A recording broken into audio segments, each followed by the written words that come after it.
চিরবিদায় 2025। আর কখনো দেখা হবে না। আজ 2026 সালের শুরু। আজকের দিন পর্যন্ত আমরা কত মহান, কত প্রভাবশালী মানুষদের হারিয়েছি।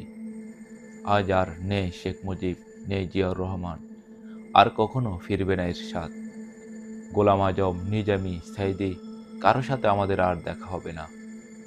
সদ্য বিদায় নিয়েছেন বিপ্লবী ওসমান হাদি, তিনবারের প্রধানমন্ত্রী বেগম খালেদা জিয়া। এভাবে একদিন চিরনিন্দায় শায়িত হবেন মিজানুর রহমান আজহারী, তারেক রহমান, ডক্টর শফিকুর রহমান। আমি আপনি কেউ থাকবো না। ক্ষণিকের এই পৃথিবী, আমাদের কত স্বপ্ন, কত আশা, কত ভরসা, কিছুই থাকবে না।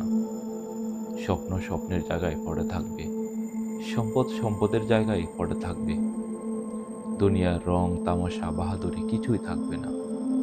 এত লোভ, এত লালসা, এত ক্ষমতা, এত রাজনীতি, এত হানাহানি কার জন্য করছি? আমাদের আসল বাড়িতে অন্ধকার কবরস্থান, যে স্থানে চলে গেলে কেউ আর কখনো ফিরে আসে না। বিদায় 2025।